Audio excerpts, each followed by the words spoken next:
No futebol existiram muitos craques que impressionaram o mundo no auge, mas que infelizmente acabaram sendo muito curtos.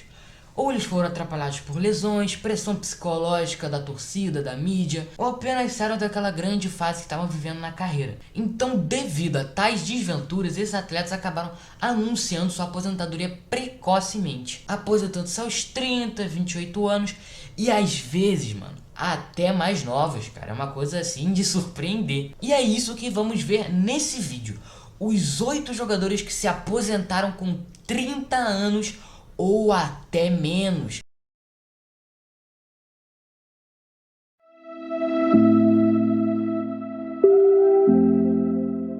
Com 3 bolas de ouro e um título da Eurocopa pela Holanda no seu currículo, Marco van Basten, lenda holandesa, era extremamente artilheiro. Ele tinha umas habilidades técnicas, cara, que eu vi os highlights dele, que é de impressionar. O cara joga muito. Ele era um atacante extremamente completo, cara. Ele fazia a torcida adversária ficar de boca aberta ao vê-lo jogar. Mas a partir de 1993, quando ele tinha os seus 28 anos de idade, a carreira do craque holandês começou a degringolar. Van Basten começou a sofrer muito com lesões no tornozelo, que o deixaram com problemas até pra andar, mano. Então, por conta dessas lesões recorrentes que ele vinha sofrendo, ele foi forçado a se aposentar em 1995, com apenas 30 anos de idade.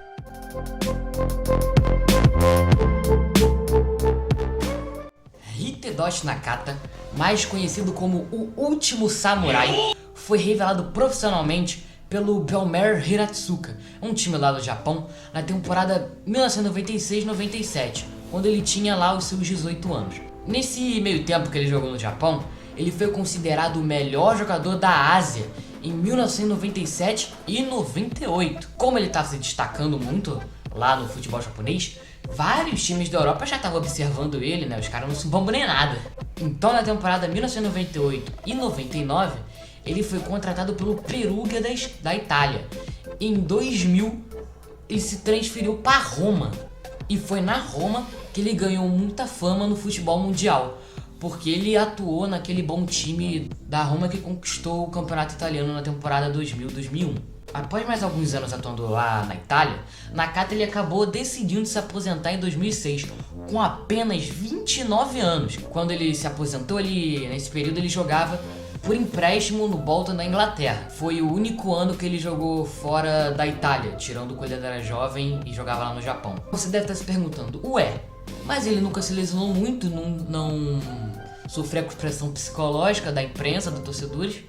O que aconteceu para ele se lesionar tão novo? A explicação de sua aposentadoria precoce só veio depois de 8 anos. Uma entrevista dada pelo japonês à revista TMW Magazine. Nessa entrevista ele revelou: dia após dia eu percebi que o futebol tinha se tornado apenas um grande negócio.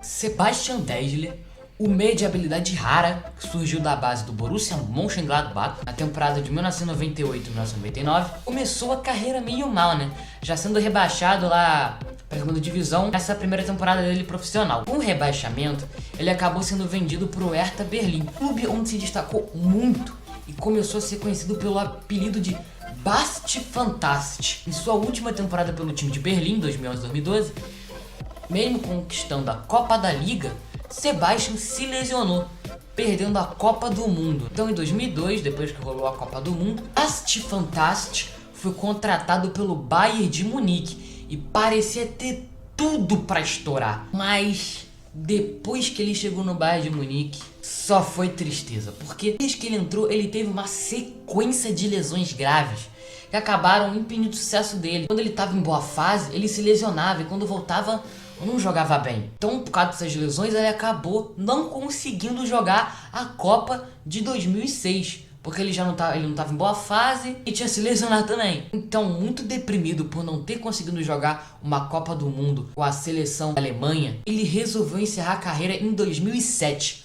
com apenas 27 anos.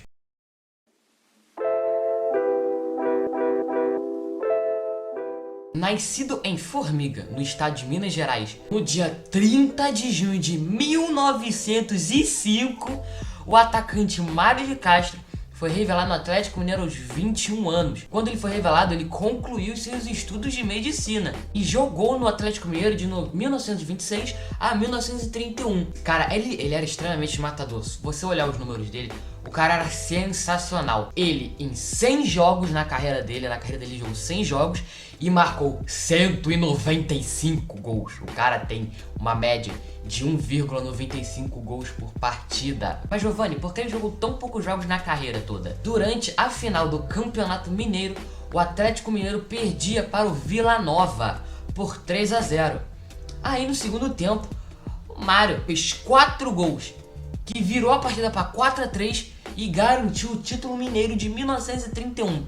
Mas em meio a toda aquela comemoração, um diretor do Atlético Mineiro acabou atirando em um jogador do Vila Nova. Então, por causa desse ocorrido, Mário ficou extremamente indignado, ele ficou muito bolado. Então ele decidiu encerrar a carreira aos seus 26 anos. Ele só teve 5 anos de carreira. Mas nesse mesmo ano que ele se aposentou por causa da final, ele também tinha terminado a faculdade de medicina. Com isso, ele abandonou a carreira de jogador de futebol e deu sequência à carreira de médico. Ele poderia ter se consagrado como um dos maiores artilheiros da história se ele não tivesse aposentado tão cedo.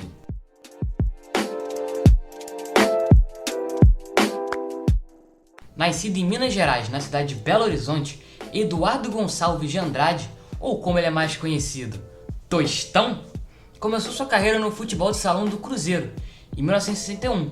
Em 62 foi para o time júnior de futebol da equipe mineira. E no ano seguinte, ele foi para a equipe principal. Muitos dizem que o Tostão foi o primeiro falso 9 da história do futebol, por conta de sua facilidade para transitar entre o meio e o ataque e a sua imensa inteligência tática. Mas em 1969, quando ele tinha os seus 22 anos, Tostão foi convocado pela seleção brasileira para jogar um amistoso contra o Milionários da Colômbia. Mas nesse jogo, ao dominar uma bola, Tostão se choca com o zagueiro rival e machuca o seu olho esquerdo. 1 ou 2 meses depois daquela lesão, ele se recuperou e já enfrentava o Corinthians pelo torneio Roberto Gomes Pedrosa. E nesse jogo, Tostão recebeu uma bolada de raspão no mesmo olho esquerdo e teve, gosto nem de pensar, cara, um deslocamento da retina. Então, em 2 de outubro de 1969, Tostão foi submetido a uma cirurgia em Houston, nos Estados Unidos, para conseguir tratar o seu olho. E por sorte ele conseguiu se recuperar 3 meses antes da Copa do Mundo de 1970. E o resto, meus amigos, é só história. Já em 72, Eduardo transferiu-se para o Vasco, que na época passava por uma imensa crise financeira. A contratação do craque empolgou muito a torcida cruzmaltina. Mas em fevereiro de 1983, Eduardo teve que viajar novamente para Houston para operar uma inflamação na retina, sendo aconselhado a parar de jogar, pois tinha o risco de ficar cego caso ocorresse outro acidente do tipo. Então, no dia 27 de fevereiro de 1983, o futebol foi privado do talento de Tostão muito cedo, pois ele anunciou sua aposentadoria precoce com apenas 26 anos. Após se aposentar, ele passou no vestibular de medicina em 1985 e se formou em 81.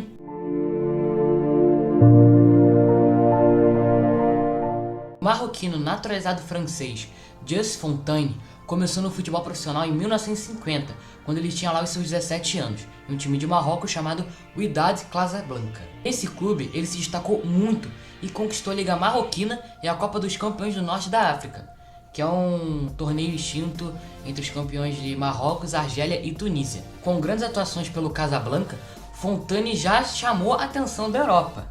E repito, esses europeus não são bobo nem nada. Se eles veem um jogador de qualquer região do mundo, os caras já falam: eu vou contratar. E logo foi contratado pelo Nice da França em 1953. Ele ficou no Nice de 1953 até 1956. Nesse período ele faturou uma Copa da França em 54 e o Campeonato Francês em 56. Neste mesmo ano, o Just foi transferido para o Stade Reims, ganhando mais um Campeonato Francês em 58 e outra Copa da França em 60. O Justo, que era o seu apelido lá na França, ficou muito conhecido por ter marcado 13 gols na Copa do Mundo de 58. recorde que dura até hoje e dificilmente será batido em Copas futuras. Ele foi reconhecido como um dos melhores jogadores do mundo na época, mas ele teve sua carreira abreviada por conta de uma fratura na perna durante jogo do campeonato francês, sendo assim forçado a se aposentar com apenas 29 anos, em 1962, um pouco depois de ter se consagrado campeão francês novamente.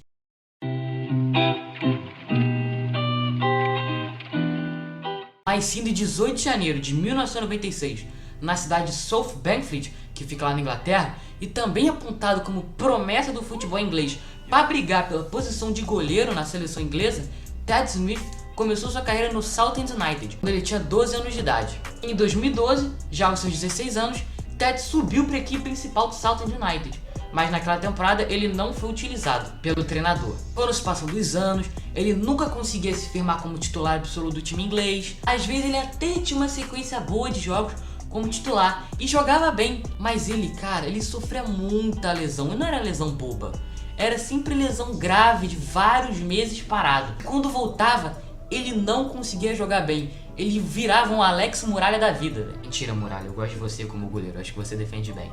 Então, em abril de 2020, Ted anunciou sua aposentadoria aos seus incríveis 24 anos. Mas Giovanni, por que ele se aposentou tão novo? Ainda tinha muita carreira pela frente, tinha muita lenha para queimar ainda. Em entrevista ao jornal britânico The Telegraph, o ex-goleiro disse que o principal motivo de sua aposentadoria é a pressão e a repercussão negativa de seu trabalho nas redes sociais. Não era para mim, não era o que eu gostava. Eu amo o jogo e a parte dos treinos, mas quando chegava o dia do jogo, a pressão era sempre um pouco demais para mim. Ele também revelou que tinha o costume de olhar suas redes sociais para ver o que os torcedores achavam de suas atuações. Não, Giovanni, é mentira. Não é possível que todos esses jogadores tenham se aposentado com menos de 30 anos, não. Cara, se tu tá duvidando, vai no Google. Porque se você for procurar tal jogador de tal time da 8ª divisão da Inglaterra, tu vai encontrar. Nem que seja só na Wikipédia, tu vai encontrar. A Wikipédia vai estar lá falando: suave, mano, esse jogador aqui que tu tá procurando. E se você chegou até aqui, é porque você gostou do vídeo. E se tu gostou do vídeo, dá o like e se inscreve no canal pra dar aquela força responsa que vocês conhecem. E não esquece de compartilhar o meu canal com seus amigos que também são viciados em esporte. É isso, mano. Valeu, falou e até a próxima. Fui!